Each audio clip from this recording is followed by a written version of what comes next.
Muraqabah, kesadaran adanya pengawasan Allah Subhanahu wa taala. Dulu kita pernah bicara tentang ini, tentang CCTV. Pak Hari atau Pak Basroni, apa yang akan dilakukan kalau kita lewat di satu tempat yang ada tulisannya lingkungan ini diawasi oleh CCTV? Kita akan mengerem semua tindakan kita, tidak akan pernah melakukan yang jelek. Hati-hati, malah ingat, awas, banyak CCTV itu, jangan asal bergerak. CCTV aja ditakuti oleh kita. Kita merasa diawasi, jangan sampai direkam oleh CCTV perbuatan kita, dan kemudian perbuatan kita salah, akhirnya bermasalah ke belakangnya. Nah sekarang Allah itu lebih kuat CCTV-nya ketimbang CCTV buatan manusia. Ini digambarkan dalam surat Ali Imran. Innallaha la yakhfa alaihi syai'un fil ardi wala fis sama. Ini artinya ini. Bacanya gimana ini ya? Nothing on the earth or in the heaven is hidden from Allah. Siapa yang pintar bahasa Inggris ini? Pak siapa? Yanto. Paleranto hebat sekali ini Paleranto ini. Bisa segalanya, bersyukurlah ya. Kuncinya di permukaan bumi dan langit ini tidak ada sesuatu yang tersembunyi dari pandangan Allah. Enggak ada. Itu yang harus kita merasa, ternyata kita disaksikan oleh Allah Subhanahu wa taala. Jangan dikira kemudian kita ini pura-pura tidak tahu ada kejadian di Cianjur, pura-pura tidak tahu. Pura-pura tidak tahu itu Allah tahu. Bahwa kita pura-pura tidak tahu. Coba. Kayak kemarin tuh. Ada informasi di grup, terus Pak Yatno kirim lagi informasi gambar orang lagi nutup mata, pura-pura tidak tahu, tulisannya gitu. Pura-pura tidak tahu, nggak bisa. Allah tahu. La yakhfa alai. Tidak ada yang bisa tertutupi atas pandangan Allah.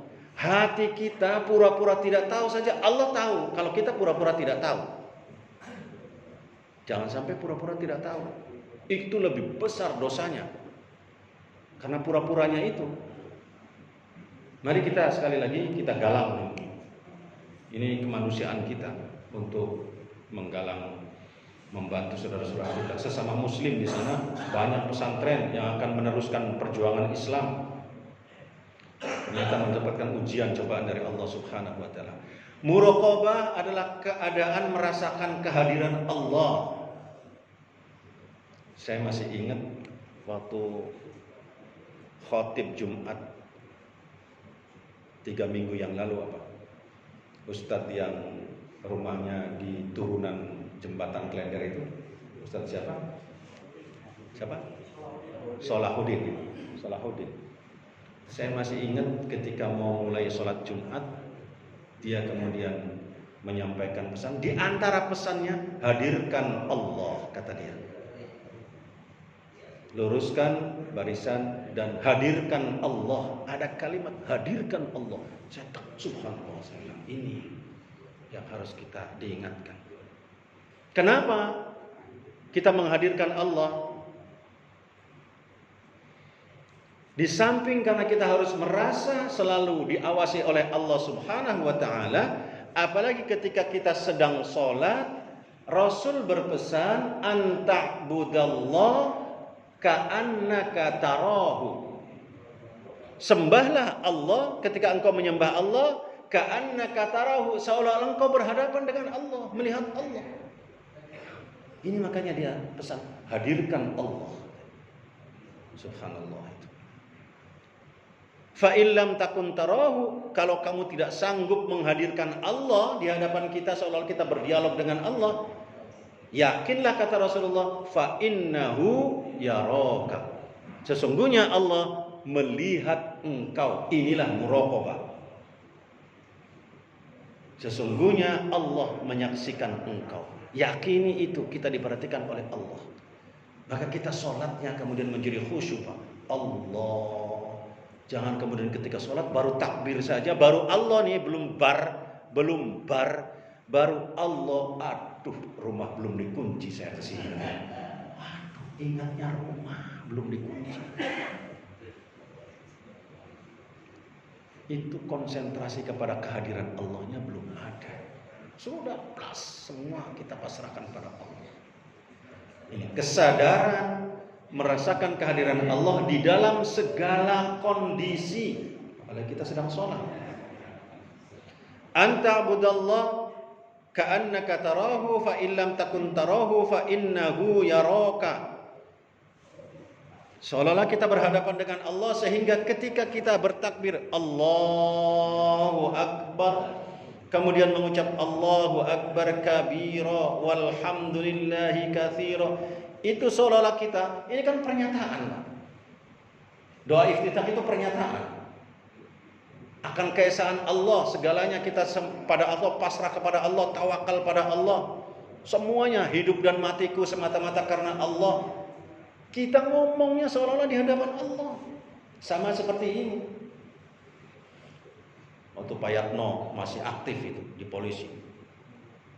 Pak Yatno ingin mutasi, ngadep pimpinannya, komandan, saya pokoknya terserah komandan, apa-apa terserah komandan, segalanya saya pasrah sama komandan, pasrah bongkok komandan, terserah pokoknya. Tapi saya ingin pindah, pasrah bongkokan saya komandan. Suruh sekuat jam saya 1000 kali siap komandan. Yang penting saya mohon dibantu komandan pindah ke Cipinang. Coba kepada komandannya aja begitu, Pak. Ngomong, berdialog. Ini Allah yang kita lihat bicara, dihadirkan Allah. Inna salati wa nusuki wa mahyaya wa mamati. Salatku, ibadahku, hidup dan matiku hanya pada Engkau ya Allah. Seolah-olah kita ngomong berhadapan dengan Allah. Ini muraqabah, menghadirkan Allah. Kesadaran akan diawasi oleh Allah Subhanahu wa ta'ala dalam kehidupan kita. Dan muraqabah ini menghilangkan rasa takut kepada manusia, tetapi menghasilkan rasa takut yang teramat takut kepada Allah Subhanahu wa ta'ala. Dan muraqabah selanjutnya menghasilkan rasa takut dan malu untuk berbuat dosa meskipun tidak dilihat oleh orang lain. Malu. Jadi kalau berbuat dosa, malu. Berbuat yang tidak baik, malu. Nanti malu seperti apa di belakang, bagaimana muraqabahnya para sahabat itu seperti apa. Malu. Kita kalau mau berbuat salah, malu. Ada azan, Allahu Akbar, Allahu Akbar, kedengaran sampai di telinga kita. Tapi kita kemudian masih santai-santai. Harusnya kita malu sama Allah. Allah sudah mengundang kita. Kalau kita diam saja, malu. Orang tua manggil saja, 2 kali manggil orang tua marah kalau kita nggak segera bergerak. Ini Allah yang menguasai kita, yang kita ada dalam genggamannya. Ada dalam genggamannya. Tergerak segera untuk bangkit. Yang kedengaran. Apalagi sekarang azannya pakai speaker lagi. Wah, lebih-lebih kalau yang adzan itu Pak Slamet siapa nih? Haryono. Wah, itu teriaknya udah tua tapi teriaknya bukan main. Yang penting teriak dulu, kencengnya sampai di ujung sana itu suaranya. Urusan lagu urusan nomor 2. Urusan lagu yang penting kenceng dulu katanya. Nah, kedengaran adzan sampai di sana masih diam, malu mestinya sama Allah. Ya Allah, saya diberikan kesehatan seperti ini, diberikan kenikmatan, diberikan ketenangan lingkungan kita, kebahagiaan, saling menjaga. Kok ada azan masih diam saja? Dan mestinya ketika kita lewat ketemu dengan tetangga, ayo kita sholat. Apa? Ringankan lidah kita untuk menyampaikan itu. Ayo kita sholat. Tidak perlu memaksa, tidak perlu harus gedor-gedor rumah. Seperti orang lain, tetangga kita gedor-gedor rumah, sholat, nggak perlu. Tapi begitu ketemu, kita sholat. Mau dan tidak, nanti Allah yang akan membuka. Tugas kita adalah menyampaikan pesan itu. Sekali lagi yang jauh, Pak Haji Sidik ini, ada berapa rumah yang dilewati? Puluhan rumah itu yang dilewati. Ada nggak ketika mau ke masjid orang yang nongkrong depan rumah? Ada kan? Kalau ada, ajak. Ayo kita ke masjid. Udah gitu doang. Ayo ke masjid. Sudah. Pak Yatno tuh, di tempat nongkrong di depannya itu. Samping sampah itu bau loh. Tapi betah nongkrong di situ. Sekarang di masjid yang wangi, masa nggak betah di masjid itu? Iya, cuma samping sampah aja, nongkrong samping sampah, betah dia. Masa nongkrong di masjid, bahasanya ya, nongkrong di masjid yang wangi, adem, nggak betah. Ajaklah tetangga itu. Ayo ke masjid, gitu doang sudah, nggak usah yang banyak. Ayo pahalanya masjid, nggak usah nerangin gitu. Nanti diterangkannya di masjid. Cukup ngomong, ayo ke masjid, sholat, itu aja udah.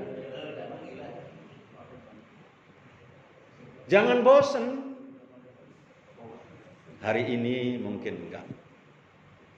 Hari berikutnya enggak.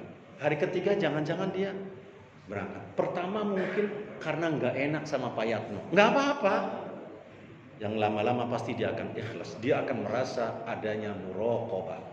Disaksikan oleh Allah Subhanahu wa ta'ala atas segala tindakannya.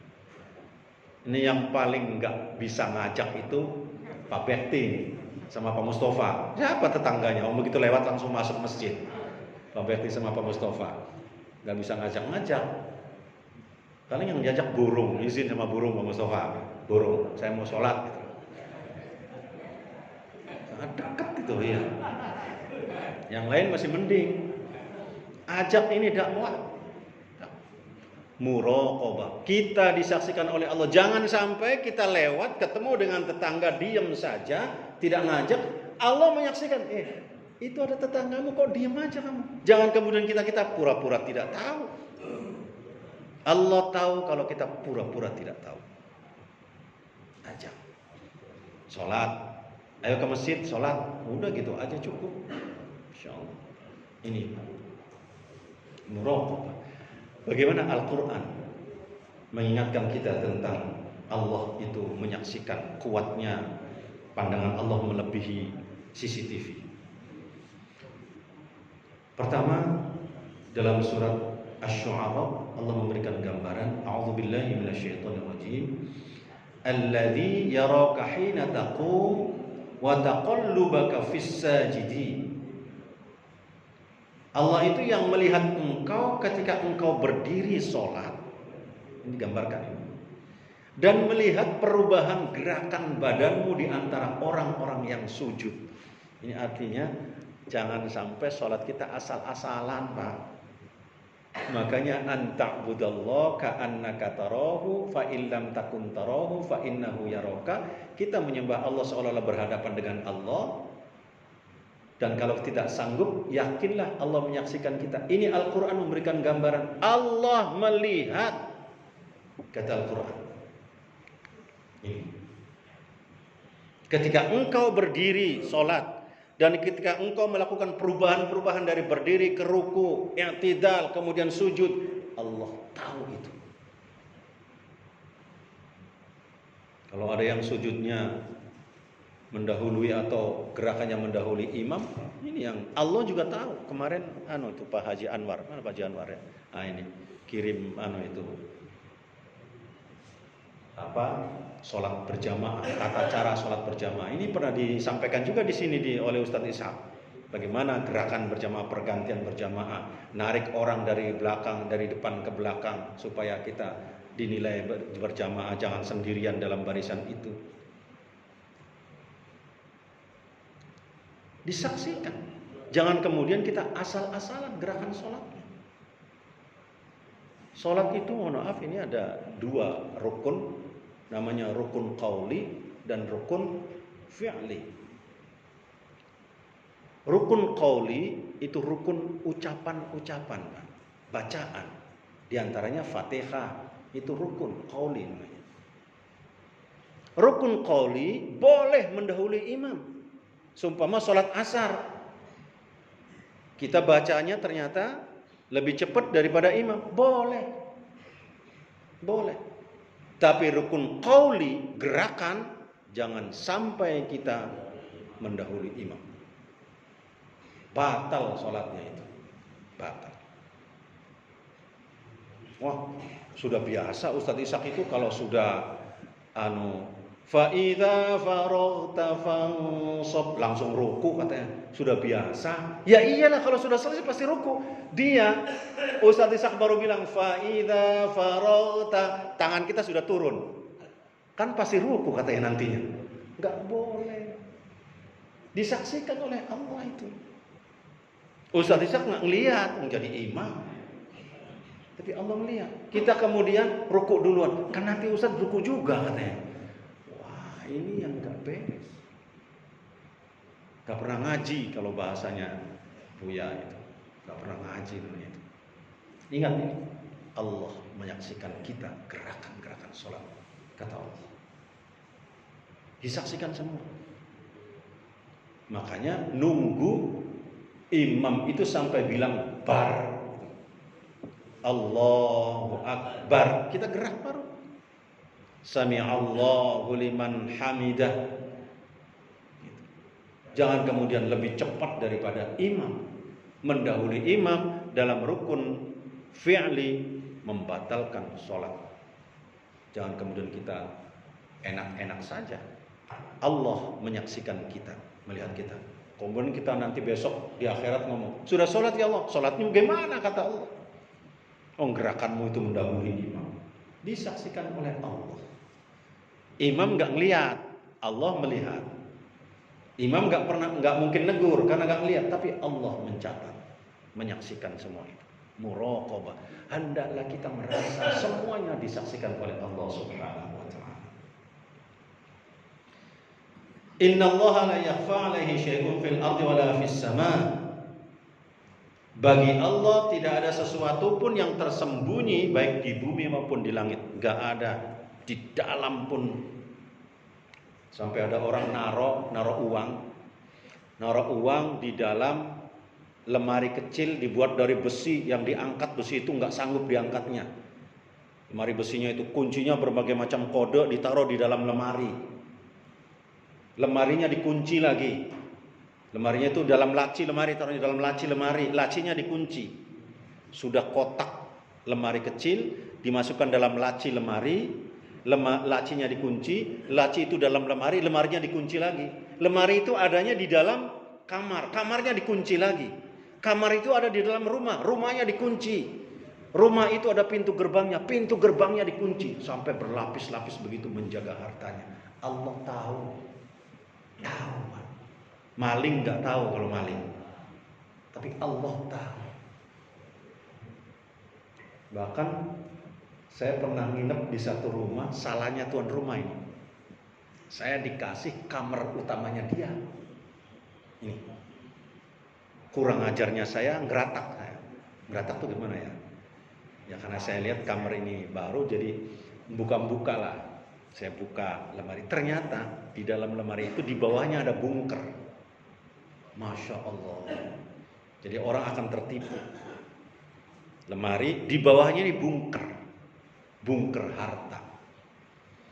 Terus saya dalam waktu lain saya cerita, ngobrol dan sebagainya. Ada orang saya bilang yang rumahnya aja punya bunker gini. Dia cengar-cengir. Terus dia bilang, Ustaz kok tahu sih rumah saya begitu? Oh, Bapak begitu tahu rumahnya, saya bilang itu. Padahal saya udah tahu. Dia cerita bagaimana dia menyembunyikan harta. Gak bisa tersembunyi dari Allah, saya bilang. Gak bisa. Sembunyikan dimanapun, Allah tahu. Kalau itu belum dizakati, tahu Allah. Supaya tidak zakat, banyak orang menghela. Begitu haul 1 tahun ini, mau haul 1 tahun, 1 bulan lagi haul 1 tahun, dia harus wajib dikeluarkan zakatnya, dibagi-bagi ke anaknya, titipin. Ini punya kamu ya, ini punya kamu. Sehingga dia tidak sampai 1 nisab hartanya, tidak wajib zakat kalau begitu. Tapi begitu lewat haulnya, taunya balikin lagi, mana harta yang kemarin itu. Allah tahu. Ini jangan pura-pura enggak tahu Pak Yatno. Ini menjelang pembagian zakat, dia dibagi-bagi hartanya ke anaknya. Begitu lewat, dia tarikin lagi, kumpulin lagi. Tahu Allah.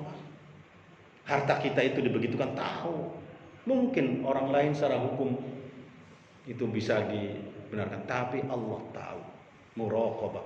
Hendaklah kita merasa disaksikan oleh Allah Subhanahu wa taala. Tidak ada yang tersembunyi. La yakhfa alaihi syai'. Tidak ada yang tersembunyi dari pandangan Allah Subhanahu wa taala. Inna rabbaka labil mirsad. Sungguh Tuhanmu benar-benar mengawasi, melebihi pengawasan CCTV, Pak. Melebihi. Ini di sini ada CCTV, orang nyuri kas masjid aja ketahuan, Pak. Enggak ada orang satupun, jam 2 malam dalam catatan CCTV, jam 2 malam. Enggak ada yang tahu. Enggak ada satupun orang tahu, tapi CCTV tahu. CCTV saja buatan manusia bisa tahu, apalagi Allah, zat yang menguasai kita ini. Maaf, mari kesadaran kita tumbuhkan sehingga orang yang merasa diawasi oleh Allah Subhanahu wa taala itu pasti positif, pasti enggak bakal dia berbuat negatif. Ucapannya, tindakannya, langkah-langkahnya semuanya positif, dan positif ini yang kita harapkan bersama. Tadi Qur'annya, ini hadisnya. Hadisnya ini cerita begini, panjang sekali hadis. Ini salah hadisnya enggak banyak di bab muraqabah itu, tapi ada yang panjang sekali. Ceritanya lucu ini hadis ini. Ini cerita tentang muraqabah. Kaum Bani Israel, ada 3 kaum Bani Israel dalam hadis itu digambarkan. Satu punya penyakit belang. Belang itu apa? Ya, belang, badannya itu belang-belang. Kemudian satu punya penyakit botak, kepalanya itu botak. Botaknya bukan botak bagus, tapi botak yang jelek orang lihatnya itu. Yang ketiga buta. 3 orang ini kemudian didatangi oleh malaikat. Ditanya oleh malaikat, apa keinginanmu? Malaikat datang kepada orang yang belang kulitnya tadi, bertanya, apa keinginanmu? Saya ingin tampan dan saya ingin belang saya ini hilang, sehingga tetangga saya, teman-teman saya melihat saya tidak jijik lagi. Akhirnya oleh malaikat diusap wajahnya orang itu, diusap. Begitu diusap, belangnya hilang semua. Terus kamu meminta apa sama Allah? Harta apa yang kamu inginkan? Orang ini, saya minta unta. Ternyata kemudian diberikan unta yang sedang hamil oleh malaikat. Malaikat meninggalin orang itu. Datang ke yang kedua, yang botak. Malaikat kembali bertanya, apa yang kamu inginkan? Saya ingin disembuhkan botak saya ini, agar saya menjadi tampan. Jangan sampai botak saya, tetangga saya melihat botak saya ini menjadi jijik. Oleh malaikat diusap wajahnya, botaknya hilang, tumbuh rambutnya gagah, menjadi ganteng orang itu. Terus kamu minta apa? Dunia apa yang kamu suka? Saya minta sapi, kata dia. Dikasih sapi. Berangkat ke yang ketiga, yang buta. Kemudian ditanya, kamu mintanya apa? Dia bilang, saya ingin Allah mengembalikan pandangan saya, supaya saya bisa baca Quran, supaya saya bisa melihat orang lain, bisa melihat orang cantik, bisa membedakan, dan yang lainnya. Diusap oleh malaikat, dia bisa kembali melihat. Terus, harta apa yang kamu inginkan? Kata malaikat, saya ingin kambing, kata dia. Diberikan kambing. 20 tahun berikutnya malaikat kembali datang. Ternyata yang belang ini untanya sudah banyak, yang botak itu sapinya sudah banyak, yang buta kambingnya pun sudah banyak. Kepada yang belang, malaikat datang menyerupai dia ketika dia kena penyakit. Tangannya belang-belang, wajahnya belang-belang. Kemudian kepada orang tadi minta bantuan. Minta bantuan, ternyata oleh orang yang punya penyakit belang itu diusir. Kamu penyakit yang menular, pergi sana. Diingatkan oleh malaikat, jangankan saya ingat dulu kamu punya penyakit seperti itu. Kamu ada-adai. Wah, malah kamu marah. Diusir malaikat itu. Udah diusir oleh malaikat, malaikat pergi datang ke yang botak. Malaikat menyerupai botak dulu dia. Kepalanya botak, jelek, menjijikkan. Minta bantuan kepada orang. Kembali oleh si botak, diusir, dimaki-maki malaikat. Malaikat pergi. Akhirnya malaikat datang ke yang buta. Persis seperti orang buta dulu, waktu dia buta. Kepada yang buta ini malaikat minta bantuan, minta pertolongan. Oleh yang buta, dia mengatakan, Allah semuanya telah memberikan kepada saya. Allah menitipkan kepada saya semua ini. Dulu saya buta seperti ini. Sekarang apa yang kamu minta? Silakan ambil. Allah nitipkan kepada saya. Saya sudah menikmati nikmat dari Allah Subhanahu wa taala. Saya bisa melihat sekarang. Maka apa yang kamu minta silakan ambil. Berapa minta kambing itu silakan ambil berapa.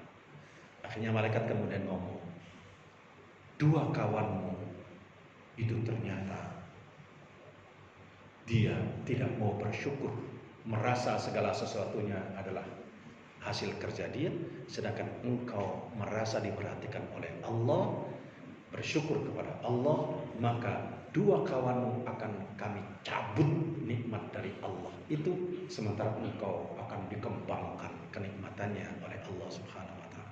Akhirnya yang belang tadi kembali miskin, badannya kembali belang, yang botak kembali miskin, dan kepalanya kembali botak. Gara-gara dia tidak bersyukur dan tidak merasa semuanya ini titipan dari Allah, dan dia tidak merasa diperhatikan oleh Allah segala sesuatunya. Ini yang digambarkan dalam hadis yang panjang itu tentang muraqabah. Merasa diawasi oleh Allah Subhanahu wa taala. Dalam segala hal. Merasa diawasi. Orientasinya kejujuran dan kebenaran. Ini penjelasannya saya baca itu sangat panjang sekali, Pak. Bagaimana orang dalam kejujuran itu merasa diawasi oleh Allah. Orang yang merasa diawasi oleh Allah pasti jujur. Pasti jujur. Tidak perlu ada pengawas orang lain. Ini ada pengawas yayasan loh sini, Pak Haji Dayat akan mengawasi semua kegiatan kita. Sebentar lagi kalau nggak salah ya Pak Haji akan ada apa namanya tuh wasrik, wasrik atau apa? Iya, sebentar lagi nih yayasan. Hati-hati Pak Gimin, jangan sampai menyembunyikan Pak Gimin harta masjid. Wah, disembunyikan ketahuan. Paham, pasti orang yang akan mengecek itu akan mengerti dari mana sumbernya, dikemanakan, berapa dan berapa, akan tahu. Allah lebih tahu atas semua itu. Allah lebih tahu. Dan kemudian kebenaran. Pasti benarnya. Orang kalau merasa diawasi oleh Allah pasti benar. Jangankan dia merasa diawasi oleh Allah, merasa diawasi oleh pengawas yayasan saja. Nanti kita juga akan kelihatan kalau kita disembunyi-sembunyi akan tahu kata. Iyalah pasti tahu begitu diperiksa. Sebelum diperiksa bisa jadi nggak tahu. Tapi karena Allah lebih tahu dan kita merasa diawasi oleh Allah, sebaiknya sebelum pengawas manusia berbentuk manusia itu mengecek kita sudah lebih dahulu merasa diawasi oleh Allah.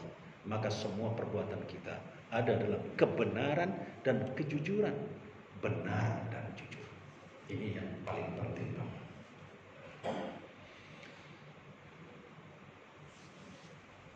Apa perhatiannya? Yang harus jujur, hati kita harus jujur. Roh kita juga harus jujur, akal kita harus jujur. Jujur semuanya. Harus benar. Hati kita benar, jujur, roh dan akal kita juga semuanya harus merasa diawasi oleh Allah Subhanahu wa taala sehingga pikiran kita tidak ada yang kotor. Jujur. Kemarin saya ditegur oleh Ustaz Isa. Gara-gara saya berpikir ini cerita tentang itu. Adi baksonya habis, uangnya kurang. Banyak yang datang makan bakso, terus mestinya dapat sekian, ternyata jauh, banyak yang nggak bayar, hanya makan, ini langsung naruh pergi. Adi anak kita di anak Epul. Terus saya bilang, itu berarti orang ini sengaja kurang ajar, hatinya kotor. Ustaz Isa menegur saya, jangan begitu. Bisa jadi dia nggak tahu itu dikiranya adalah pembagian. Enggak. Ustaz Isa juga maksa negur saya terus, jangan hatinya begitu katanya. Jadi saya ditegur oleh Ustaz Isa karena kotor pikiran saya gitu loh. Tidak merasa disaksikan oleh Allah, tidak ada. Pikiran kotornya itu langsung ditegur oleh Ustaz Isa. Saya bersyukur kemarin itu ditegur. Jangan begitu katanya. Bisa jadi orang itu nggak paham kalau itu adalah jualan. Jangan-jangan dikiranya itu fasilitas masjid katanya. Itu kata Ustaz Isa, negur saya. Saya masih ditegur juga. Saya ikhlas ditegur, ya udah senang aja ya. Tapi saya agak ngotot kemarin sama ngotot. Enggak, itu kurang ajar Ustaz. Jangan berpikir begitu kata saya. Nah, bisa jadi orang itu nggak tahu kalau itu jualan, bisa jadi. Ya sudahlah, karena yang negur Ustaz saya juga terima. Ya sudahlah, mudah-mudahan orang itu diampuni oleh Allah. Terus ketemu adiknya, sabar saya bilang sabar, mudah-mudahan Allah ganti. Begitu aja udah. Iya, masya Allah. Itu muraqabah. Emosi saya kepada teman saya yang begitu kan, emosi itu muncul sehingga seolah-olah tidak diawasi oleh Allah, sehingga pikirannya kotor pikiran saya ini. Ditegur oleh Ustaz langsung tegurannya itu langsung gitu. Jangan begitu katanya. Bisa jadi orang itu nggak paham kalau itu jualan. Saya maksa, nggak bisa, ini sudah pikirannya kotor, kurang ajar orang itu, saya bilang. Jangan berpikir begitu. Ini muraqabah. Masya Allah. Merasa disaksikan oleh Allah Subhanahu wa taala dari akal dan hatinya kita. Apa sih hati itu? Saya kesimpulan yang di belakangnya nih, yang hitam ini. Dalam hadis qudsi ini mengatakan, Allah Subhanahu wa taala berfirman dalam hadis qudsi, telah kami bina, kami bangun, kata Allah ini, dalam diri Bani Adam sebuah bangunan. Di dalam bangunan itu terdapat dada. Bangunan manusia ada dada. Di dalam dada terdapat qalbu, hati. Di dalam qalbu terdapat fuad, yang paling dalam. Ada fuad, hati bentuknya. Fuad itu zauq di dalamnya itu. Kemudian di dalam fuad terdapat syaqaf, hati nurani. Hati nurani itu yang tidak akan pernah bohong. Tidak akan bisa bohong. Itu yang kemudian Rasul pernah berpesan, istaftu qalbak, mintalah fatwa pada hati nurani. Nurani itu gak bakal bohong, gak bisa bohong dia, jujur pasti. Iya, ini bukan milik kita, tapi kita maksa ngambilnya. Itu emosi yang ngambil. Nurani kita mengatakan ini bukan milik kita, tapi nafsu mendorong. Itu yang disebut dengan di sini namanya hati nurani. Di dalam hati nurani tadi terdapat lubuk hati lagi yang paling dalam lagi. Di dalam lubuk hati terdapat sir, rasa. Dan di dalam sir itu, kata Allah, disitulah ada aku. Jadi Allah ada dalam hati kita yang paling dalam. Jangan pernah kita merasa ditinggal oleh Allah. Kita justru Allah ada bersemayam dalam hati kita. Bersemayam dalam hati kita Allah. Itulah sebabnya dalam sebuah tafsir menggambarkan ketika orang dapat Lailatul Qadar, pada malam Lailatul Qadar bulan Ramadan itu, orang itu digambarkan kalau ketika dia mendapatkan Lailatul Qadar, maka seluruh langkah dan perbuatannya semuanya bersih, karena yang bersemayam dalam dirinya adalah malaikat rahmat dan Allah bersemayam dalam Lailatul Qadar itu. Berbeda dengan orang yang tidak, yang membuang Allah dalam dirinya, maka perbuatannya sombong, congkak, angkuh, karena dia membuang dirinya, membuang Allah dari dalam dirinya. Sombong, congkak, angkuh, semaunya sendiri, segala sesuatunya. Allah ada di dalam. Maka bagaimana mungkin kita akan melupakan Allah, sedangkan Allah ada dalam diri kita. Allah menyaksikan kita, mengawasi kita atas seluruh perbuatan kita. Sedangkan roh, ada yang dalam jasad menjadi penyebab hidup.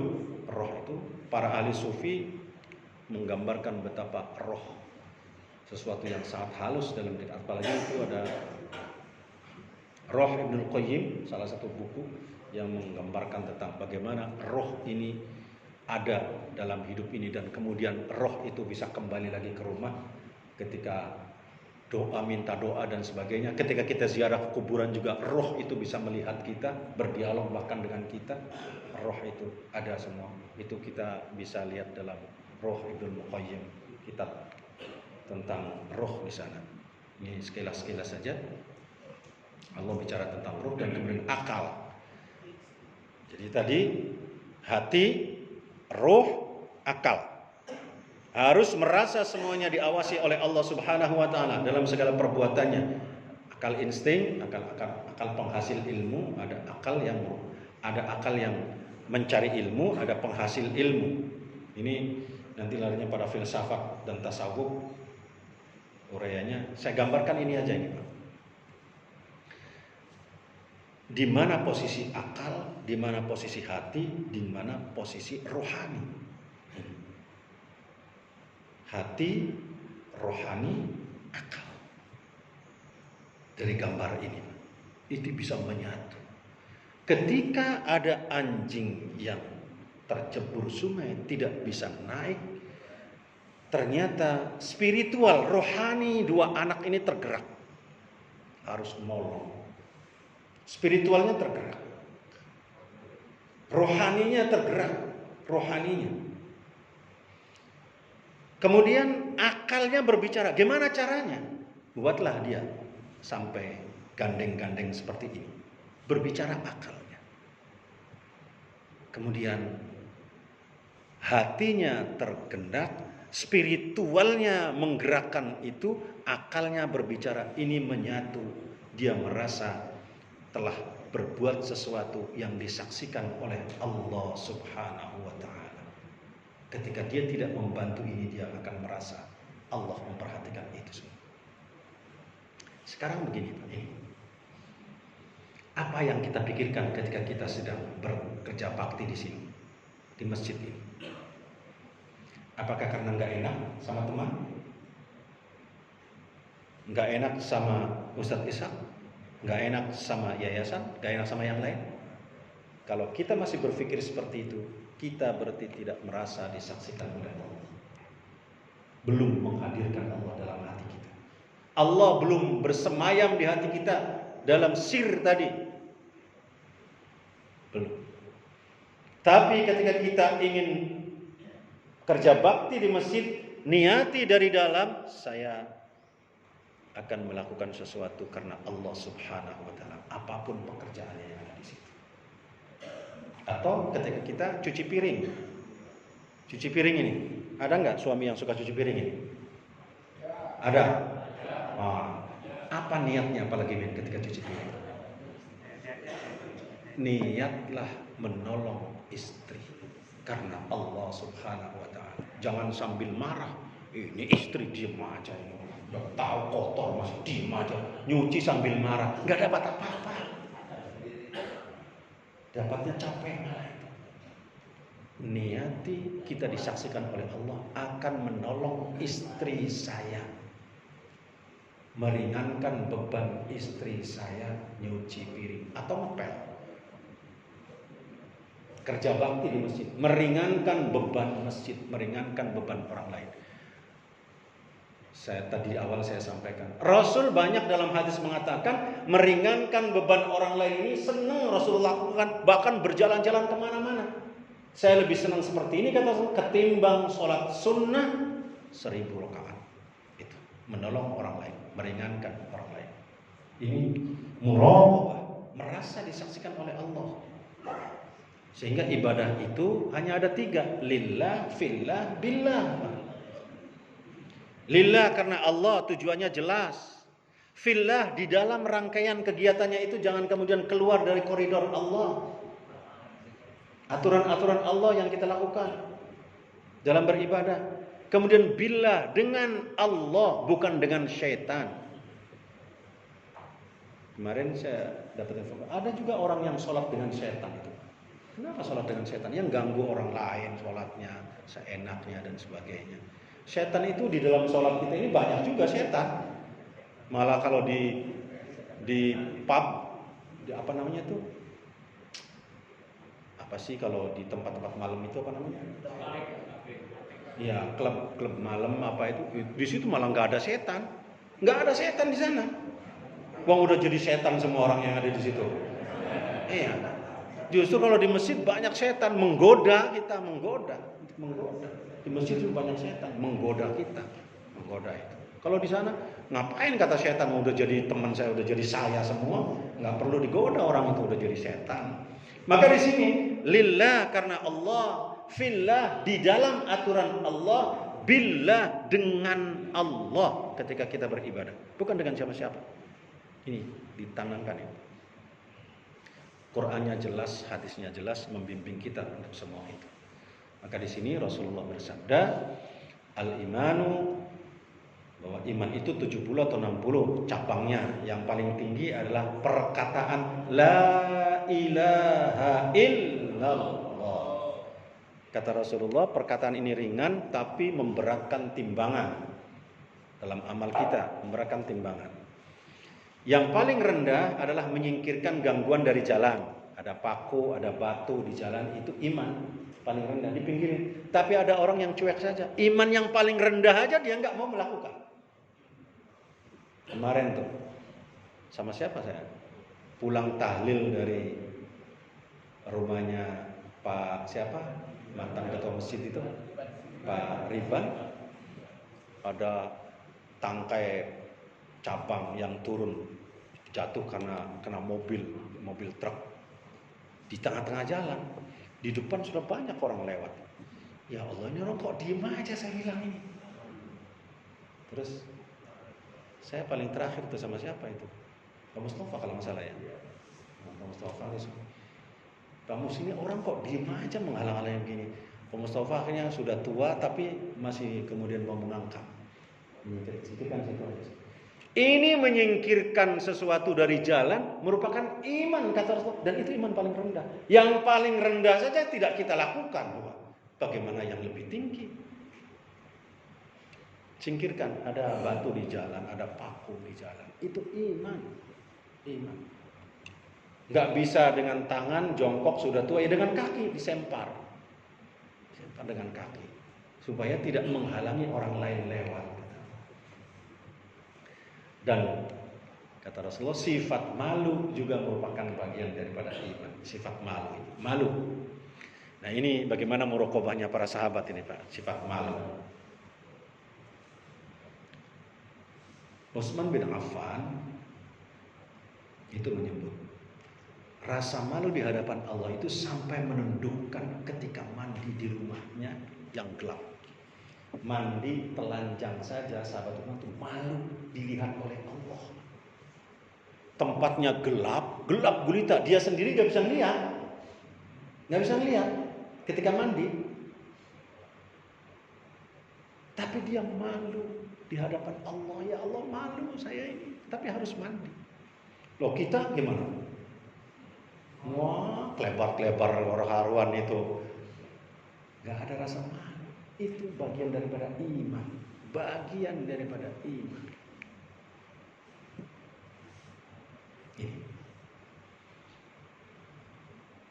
Zunnun memberikan pengertian terhadap rasa malu sebagai perasaan takut yang disertai dengan penyesalan atas perbuatan di masa lalu. Malu. Kita pernah berbuat salah kepada orang lain, ketemu dengan orang lain, malu saya. Itu iman. Kan ada orang yang cuek saja. Kesalahannya berkali-kali, bertubi-tubi tapi cuek saja. Itu enggak punya iman orang itu. Berbuat salah lagi, melakukan salah lagi, diingatkan tapi enggak ada malu. Kurang imannya. Ini yang digambarkan oleh para sahabat. Ini gambaran. Karena itu sekali lagi merasalah kita disaksikan oleh Allah. Nah, sekarang piramida iman itu digambarkan begini.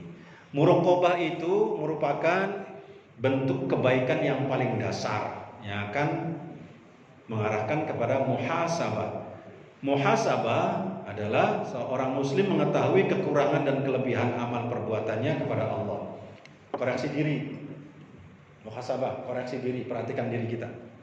Waduh, ternyata amal kita. Yang paling tahu adalah kita, bukan orang lain. Itu muhasabah. Harus, Pak. Setiap saat kita muhasabah. Koreksi diri kita, kekurangan. Kalau orang sudah muhasabah, akan timbul tindakan untuk memperbaiki. Waduh, saya akhirnya akan memperbaiki diri. Kalau sudah memperbaiki, pada kondisi demikian, seorang muslim akan memperhatikan sikap tindakannya dan merasa disaksikan oleh Allah terus. Gak akan dia lagi melakukan perbuatan yang salah. Karena muraqabah. Muraqabah yang paling puncaknya ini digambarkan, iyang surkumullahu fala ghalibalakum. Jika Allah menolong kamu, maka tidak ada yang dapat mengalahkanmu. Iyang surkumullah, jika Allah sudah menolong kalian, fala ghalibalakum, tidak akan ada yang mengalahkan kamu. Wa iyakhzulkum, dan jika Allah membiarkan kamu, Allah tidak memberikan pertolongan, faman dzalladzi yansurukum min ba'di, siapa akan menolong kalian? Enggak ada, Allah. Jangan kemudian kita berprestasi merasa itu adalah kerja kita, jangan. Ini mohon maaf. Jangan kemudian kita ini sekarang merasa hebat karena prestasi kita, tidak. Ini ketika Allah sudah membuka aib kita, tidak ada orang yang bisa menghalangi.